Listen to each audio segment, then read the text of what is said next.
Colombia es un país cuya historia está completamente marcada por violencia, desde sus orígenes como la colonia española, pasando por enfrentamientos políticos y guerras civiles hasta llegar al narcotráfico, las guerrillas y los paramilitares. La historia de todos y cada uno de los colombianos en algún punto se entrelaza con algún violento en el país.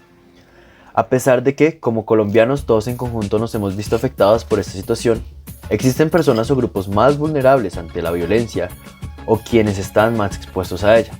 Más allá de esto, existen también personas que tienen el poder de usar esta violencia para lograr sus objetivos, perjudicando gravemente a estas poblaciones vulnerables en el camino. Estas son las historias de Idalí, Margot y Montes de María. Los tres tienen en común que fueron víctimas del conflicto armado en nuestro país. Tienen en común que sufrieron las consecuencias de una guerra a la que nunca decidieron participar, y debido a las acciones de grupos muy poderosos que perseguían intereses propios, como lo son el Estado, las multinacionales o los grupos al margen de la ley, sufrieron de primera mano las consecuencias de la guerra, así fueran ajenos a esta. Idalí Garcelá, por ejemplo, solo era una madre que amaba profundamente a su hijo y que se esforzaba día a día por darle lo mejor.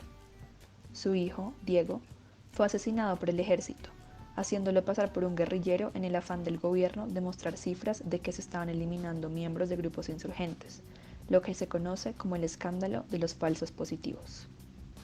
Esto le sucedió a miles de familias de bajos recursos y a familias campesinas de nuestro país. Idalí marcha junto a las madres de Soacha, familias que el ejército destruyó al asesinar a sus hijos y que aún después de varios años no obtienen justicia. Nuestra segunda historia nos cuenta los sueños de un grupo de campesinos que asisten a talleres de cartografía en Montes de María, Colombia. Sus sueños se basan en tener una escuela para los niños, una carretera y recuperar sus propias tierras, las cuales fueron arrebatadas a debido a la violencia. La violencia de nuestro país ha atacado de manera directa a los campesinos. A pesar de que estos no son los provocadores de la violencia, muchos han tenido que abandonar sus propias tierras y volverse desplazados. Tener que enfrentarse a un mercado donde dominan las empresas grandes, empresas especializadas en cultivos múltiples, a las cuales no les interesa respetar y conservar el trabajo de los agricultores colombianos, provocando que su trabajo no sea remunerado de manera apropiada al tener que pasar por medio de intermediarios antes de llegar a los clientes del mercado. Pero sobre todas estas cosas los campesinos sufren en silencio, porque son de las personas más olvidadas en Colombia, cuando ellos son la primera barrera para enfrentar la guerra. Entender esto nos abre a una puerta de tener empatía hacia aquellas comunidades que son vulnerables en nuestro país y nos da también una nueva visión de que muchas de las empresas que normalmente se ven como buenas y como buenas inversiones a nuestro país pueden llegar a tener afectaciones más grandes sobre aquellos que son vulnerables.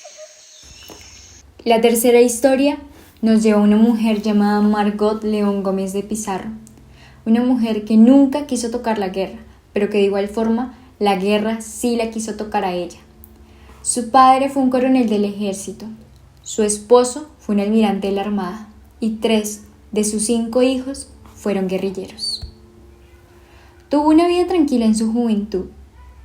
Se casó con Juan Antonio Pizarro, Johnny, como lo llamaba ella, el 30 de agosto de 1947.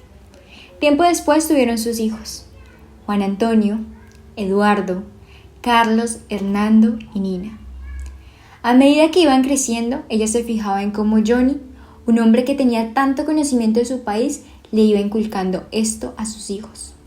Decía que Colombia atravesaba una crisis y que se requería un cambio para favorecer a los más necesitados. Ella jamás imaginó que esas charlas de un padre a sus hijos pudieran forjar en ellos ideales tan fuertes, para que al crecer, cada uno eligiera unirse a grupos revolucionarios. Juan Antonio y Eduardo se unieron a Juco, Carlos y Nina al M-19 y Hernando a las FARC. Sin embargo, su historia no es la historia que hicieron sus hijos, sino la manera en la que ella sufrió por ellos. Sufrió cuando se enteró que Nina estaba embarazada en la cárcel. Sufrió cuando asesinaron a Carlos y 3 años más tarde a Hernando.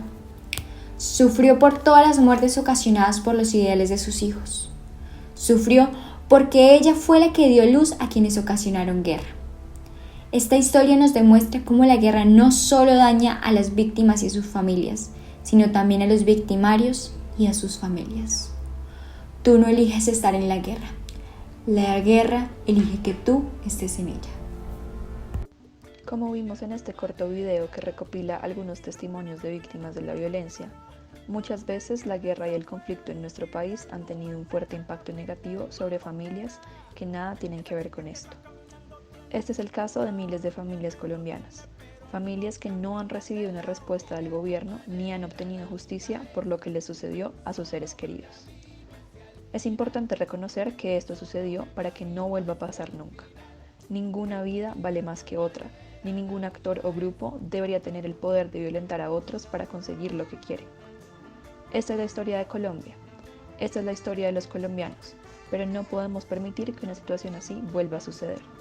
Nos merecemos vivir en un país en que nuestra vida y la de nuestras familias importe y sea respetada, para poder por fin vivir con tranquilidad y con paz.